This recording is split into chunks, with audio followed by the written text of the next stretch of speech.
which means that the fat cells that you already have are growing in size.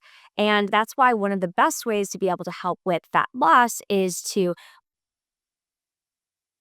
Hi, my name is Lauren Papanos. I'm a functional medicine registered dietitian that specializes in endocrine or hormone conditions. In today's video, we're going to talk about the 7 key hormone imbalances that can cause belly fat in women. Now, let's get into it.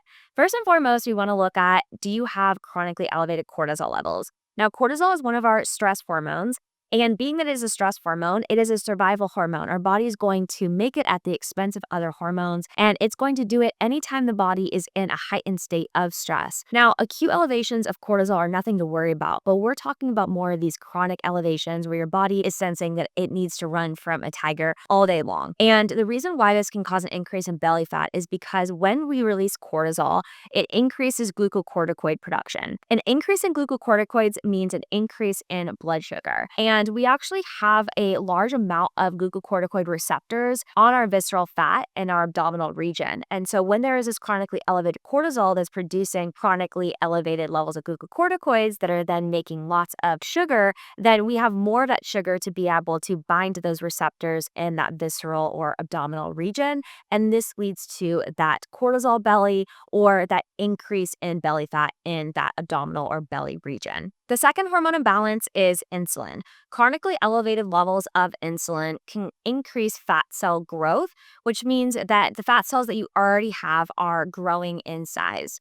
And that's why one of the best ways to be able to help with fat loss is to lower insulin levels and improve insulin sensitivity. Fat cell growth happens through insulin by increasing something called hormone sensitive lipase. Insulin activates something called lipoprotein lipase, or LPL, which actually takes fat from our bloodstream and moves it into fat cells. So that's one of the mechanisms of how we're seeing that increase happen in your current fat cells that you already have when insulin is elevated. Insulin also shuts down hormone sensitive lipase, or HSL, which is one of the reasons why when insulin is elevated, your body has a difficult time burning fat that's already in storage. So we see an increase in that fat accumulation into the fat cells, as well as a more difficult time burning stored fat when that insulin hormone is elevated. The third hormone imbalance is estrogen dominance, also connected with low progesterone levels. Estrogen dominance is really when there is higher amounts of estrogen than there are progesterone levels. So we have what's called unopposed estrogen to progesterone. There's not enough progesterone to be able to balance out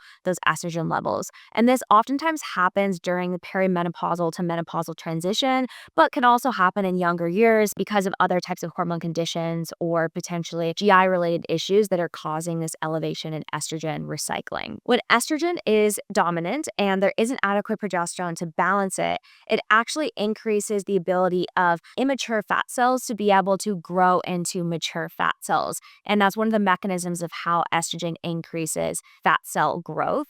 We also see that when progesterone levels are low, an increase in fat growth. Low progesterone in itself can also cause an increase in belly fat storage. The main reason is because of the role that progesterone has in sensitizing our thyroid cells to the effects of thyroid hormone. Progesterone is a key hormone to our thyroid hormones functioning optimally, and we're going to talk about in a second why thyroid hormones are so key to metabolism and regulating fat cell size. And we're going to talk about in a minute why thyroid hormones are so key to this process as well. Low DHEA levels can also cause an increase in belly fat. DHEA is a precursor hormone that is important for our ability to make adequate estrogen and testosterone levels. And low DHEA typically happens when we have been overstressing the body. It is an adrenal hormone. It's made by those adrenal glands where cortisol is also made. We see this a lot in individuals that might be over-exercising or overtraining. And if we don't have adequate testosterone levels, it decreases our ability to be able to build muscle. And muscle is extremely metabolically active. For every pound of muscle we have, we burn more calories at rest. It's estimated by about 50 calories for every additional pound of muscle that we have. So we want to ensure that we have adequate testosterone levels to in turn help support our DHEA levels. So we want to ensure that we have adequate testosterone levels to ensure we're able to support that lean muscle tissue. Now, on the other side though, if there's elevated testosterone levels, this can also cause abdominal fat storage. So it really is this Goldilocks of of having adequate testosterone levels to support muscle mass without them being too elevated.